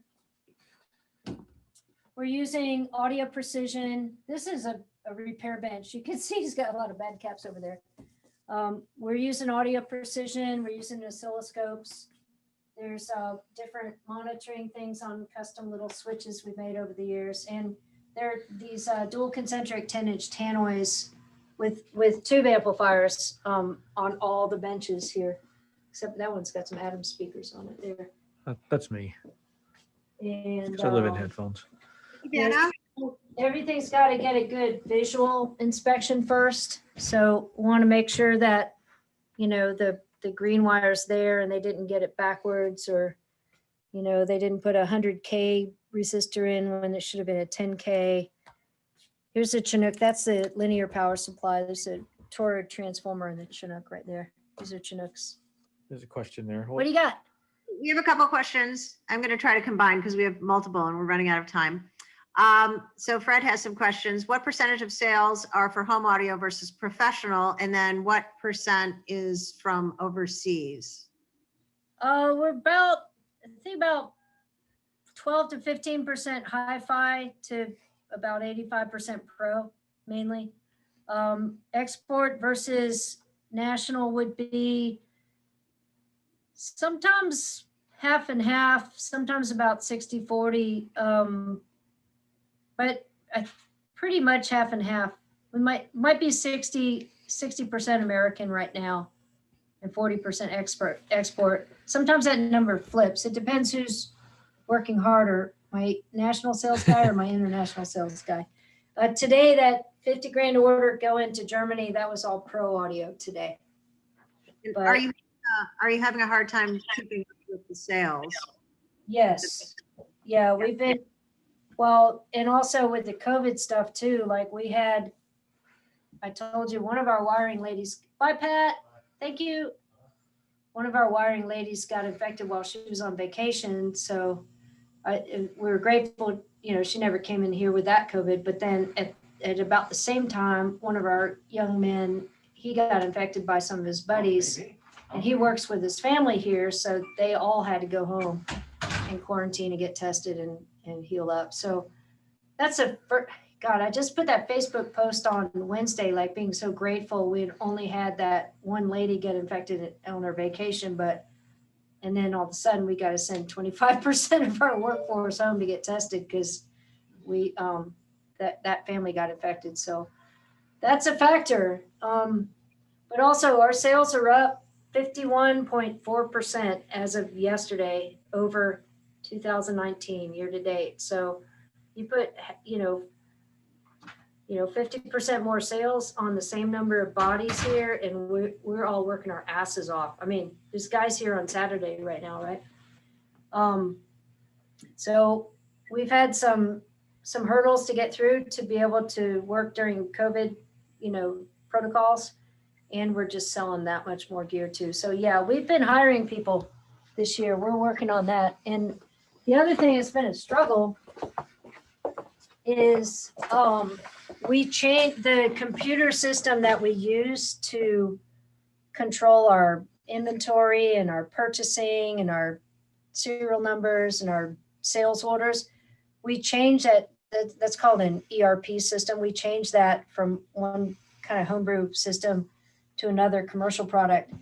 And the complexity of making that change, and it's taken 18 months and we're still not all the way through that. So that's actually been something really cumbersome we've had to be dealing with, just like training into the new system and the instability of being, like half on the old system and half on the new system. And then it's like you got 1 foot on the dock and 1 foot on the boat and you end up in the drink. So we've been struggling with that as well. I mean, when we're fully into the new system, it's going to be awesome, but it's been a real struggle because we can't just like close down the factory and just convert, right? So anyway, in here is the last interesting part of the factory, which is the microphone room. And as I mentioned, the best-selling mic that we make is this one, the black and red one's called the reference Cardioid microphone.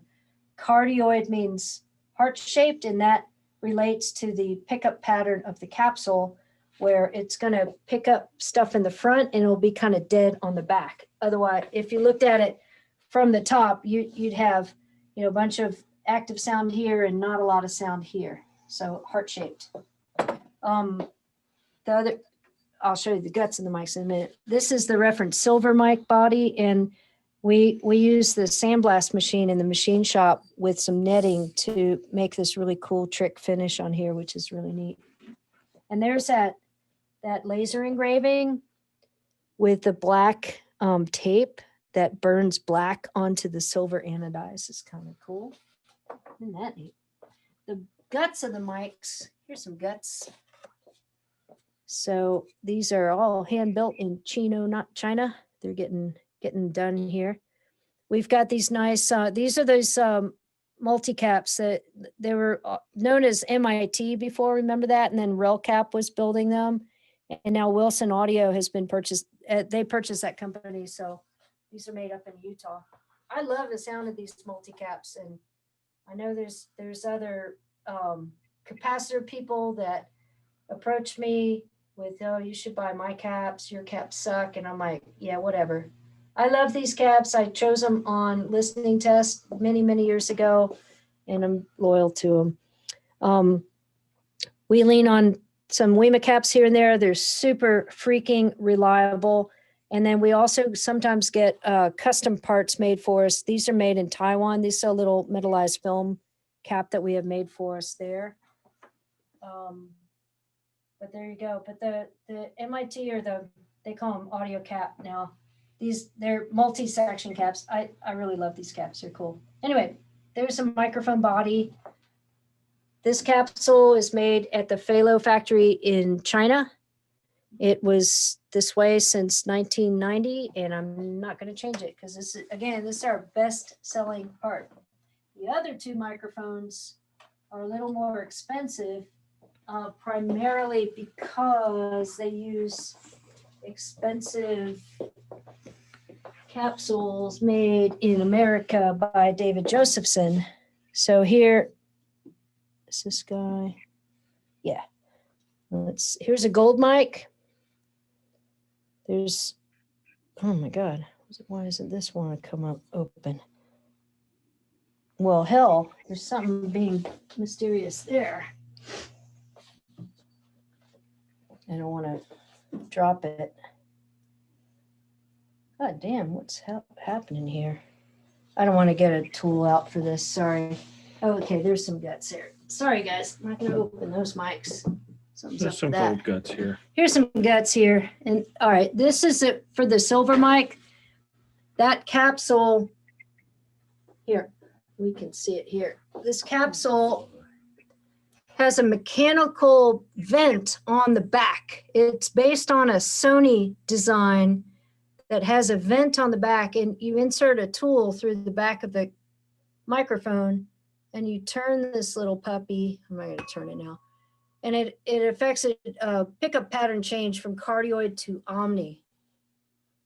But anyway, there's the guts of the mic. These mics are burning in. The tubes came into this room pre-tested for low noise. And they've got a little O-ring on here to minimize microphonics. It's a silicone O-ring that will hopefully hold up under ozone as opposed to being an end material. There's our transformer there.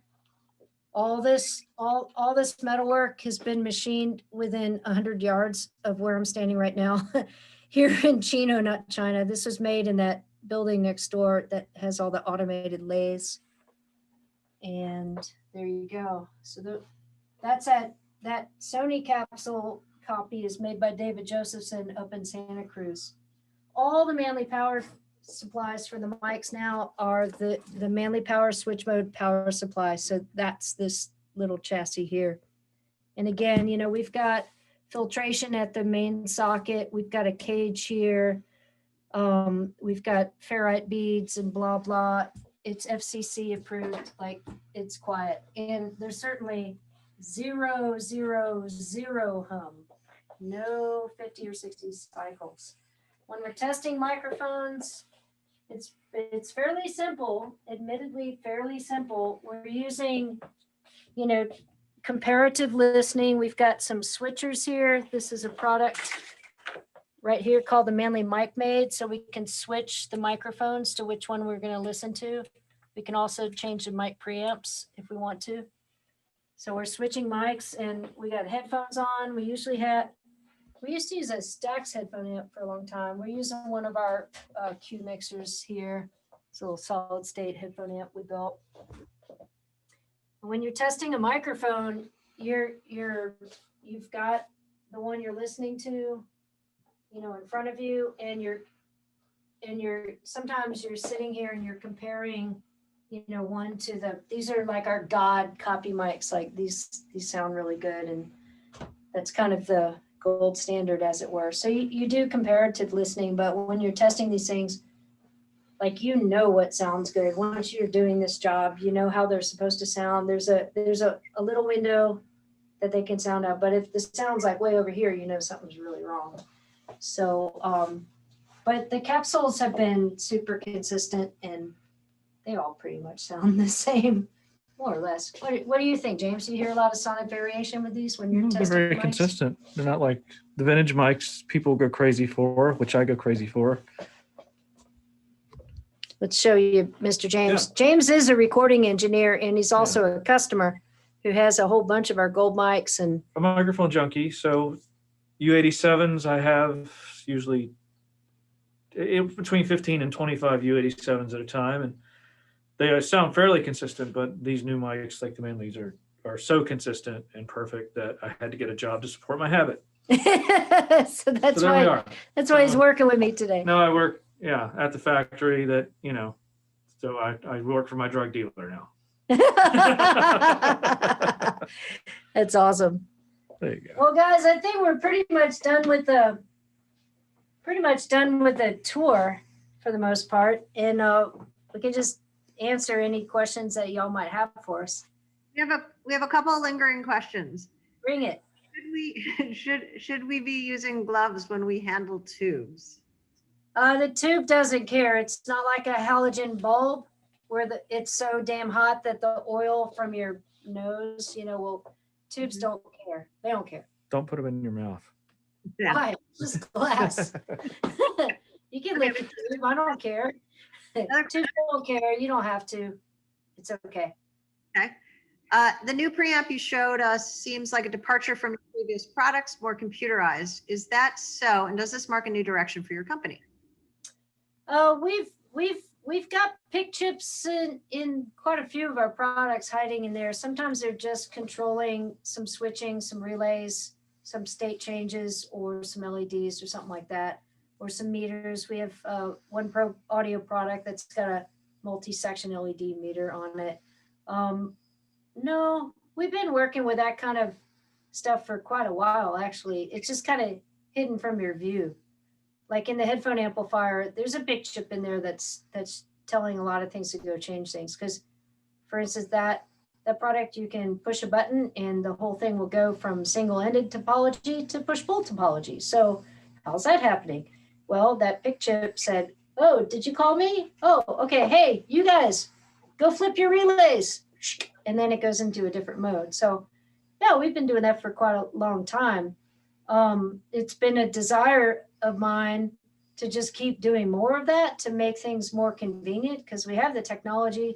Also, another cool thing that we've had for, 2 decades at least or more, maybe 25 years, 20 years or so, is a radio frequency remote control. So, it's not infrared where you have to aim it at the receiver. Radio frequency just works everywhere. And again, a lot of how all that stuff, there's a PIC chip in there. It's listening to the button pushes and then telling somebody else to go do something. So we've been using that technology quite a lot and just more and more and more. The Stingray amplifier, the Stingray 2 amplifier has a PIC chip in there and is, there's a lot of relay switching of this and that going on. It's not new to us. It's just new to your awareness of it. Okay, we're getting lots of comments about how everybody is loving what you're doing. Thank you. It's been really fun. So I've got, you'll see comments later, but you got fantastic, excellent, fascinating, you're great. Got a lot of really, really good comments. Oh, we have one more question. Bring it. Okay, let me see. Oh, actually, I think this is just a comment. So about how fragile tubes are, handling them carefully, concerned that they can be damaged during shipping. Maybe it's unnecessary, I guess is the comment. So, like you're Damn, it's really strong. I don't know. How fragile do you think that guy is? Okay, we're gonna start playing. I mean, look, as long as you don't break the glass, you're fine. This is a Russian 12AX7 here. This is I guess it's a double mica. It's not a quad mica, but there's a pretty sturdy little puppy in there. I'm sorry. I wouldn't be too afraid of them. Whatever. When we're shipping the tubes, the socket tension it's pretty grippy, right? It's not like we're going to ship you a microphone and the tube came out of the socket because they don't have that much inherent mass, right? They're not that heavy. I don't know. Don't be so damn afraid of these things. Be afraid of the B plus. Don't shock you, but otherwise, no, it's cool. I have a quick question. You'd mentioned that you had found capacitors that you liked quite some time ago and you were sticking with those. How often do you reevaluate what newer parts may sound like and such? Yeah, I'm shooting for utmost reliability and I am reticent to change parts to an unknown part to me. You know what I mean? In case like, oh, let's use the new shiny thing. And then, 6 months later, they're all blowing up or they don't work. I stay in touch with a lot of people. I get inside information. I've heard sometimes like so-and-so brand that's using that brand of capacitor, they're always replacing the capacitors. There's been historic things where, like, I remember another competitor of mine, they had a massive recall because they had switched potentiometers from one thing to another thing. And then those things were all going noisy and they had to recall thousands of units, you know. So I've got my ear to the ground with some of those kind of issues. And I sure as hell don't want to put something in my product that's going to break, because it's going to be a headache for everybody and cost us a lot of money and a lot of loss of confidence for the customers. So, you know, once I've got something that's working really well, that I like the sound of, and it's, remember, it's just one component in the whole thing, because everything's got to work together to deliver that sound. It's got to be in the right price range too. Like, I can't have a $5 capacitor and the pricing of the product is based on that $5 capacitor. And then all of a sudden, you know, you want to put a $200 capacitor in there, right? How's that going to work? So everything's got to be factored in, and I'm going to be kind of slow to change parts like that for these kind of reasons. Okay. So those are some of the decisions that go. How often do we revisit things? Like,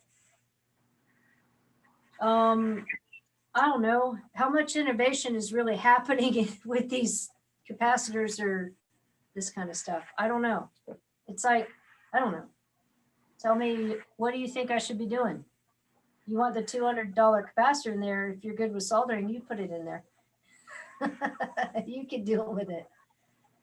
I guess that's the answer there. I mean, we've had our asses handed to us changing, you know, like changing wire, you know, microphone cable wire, where, you know, we started using some other wire, and then it's, or like changing a connector, and then the strain relief is causing mechanical problems with the wire. Totally had that problem before. So we're just really don't want to change too much stuff like that. Get real. Yeah. See, this whole stack right here is bad cables. There you go. So I'd rather be conservative on that. We know we got a good sound, that you love the way it sounds. And we want, the worst sounding product is one that isn't playing songs at all. It broke. Okay. So reliability is a real important factor. More questions, bring them. I think we were at the end of the questions, and I think we've taken enough of your time. We're a little over, but this has really been terrific. And you are officially our first Zoom factory tour. I told you everything, man. We didn't hide anything from you. Yeah, no, this has been fantastic. Amazing attention to detail. It's incredibly impressive.